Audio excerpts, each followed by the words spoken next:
Hello everyone, thank you for clicking on my channel. My name is Tina and I welcome you to my latest video.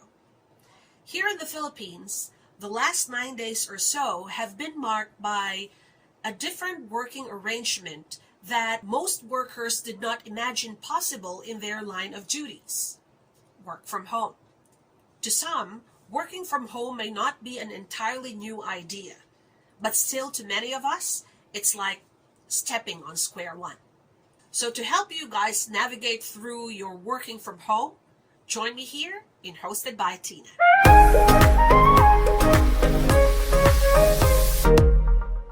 If this is your first time on the channel, I make videos on employment skills, job readiness, ventures, adventures, and of course, a lot of tutorials. If these videos interest you, please consider subscribing on my channel by clicking on the red subscribe button down below together with the notification bell so you are always connected on my latest videos. Working from home may sound easy and comfy to most professionals, but if you have tight home space, have kids in the family, or the type that easily get distracted, then there is more to working from home for you than what is mostly expected. One by one, I am going to give you the factors that you should look into, as well as some slight similarities and differences between this working environment and the office environment. First of all, let us not forget that regardless of where you are still working. So you still need to keep track of the things that need to be done. These are your deadlines, your priorities, and even more urgent matters that need to be accomplished on any given day. Another thing that you should tightly keep with you is your planner for your to-do list. And each day should begin with the careful plan that you have prepared and conceptualized the previous night. By planning, you need to identify at most the series of actions that you need to take the next day. If you are working with a team, for example, there are instances when your task would depend on another teammate's reports. So it's good to remember to prompt that teammate first thing in the morning for the availability of their report before you begin your other tasks. That way, the teammate is given ample time to conclude the report, finalize data, while you finish other tasks that are independent of the said report.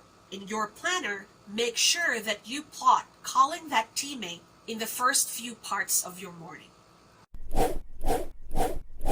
Speaking of planners, it's still very helpful if you should consider a specific time frame for each task. That way, you plan not only for the task, but also in giving it a specific time frame so that you are able to keep track of your progress within each passing day.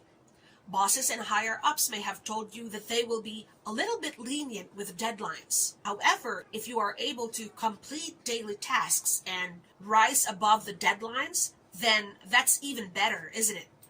This is also a very effective way to maximize each day and to not allow yourself to fall behind in institutional targets and deadlines. After the planning phase, let's talk about the actual day of work. Dito, I would still recommend that you go through the exact routine that you have been used to. Shower, breakfast, prepare yourself, and get dressed. Yes, get dressed. As in, still look your best, because that means you are ready and well prepared on that day. So for emergency teleconferences or online meeting, that will be no sweat for you. The moment you are set to start, do not overthink. Remember that you have planned for the day the night before. So too much thinking should be out of the way. What you should do at this point in time is to jump straight to the number one item on your list and tick off as many items as you can as the day goes by. But of course, there will always be tasks that are analytical in nature. My strong suggestion is for you to put them together towards the end of the day. What I'm saying, of course, is for you to try to finish the simpler ones, then proceed to the more complex tasks. Remember that 80% of your time on the day of the actual work should be dedicated in completing the tasks that you have set for yourself on that day. Still, on the actual day of working at home, avoid temptations. This could just be the most challenging part of working from home for you. You see, working from home is working with a lot more freedom than what you have enjoyed when working in the office. The boss isn't around. And the biggest traps for you on this bargain? YouTube, Facebook, Messenger, Viber, online games, and even music, should you choose to sing karaoke rather than put on relaxing music or work mode tunes.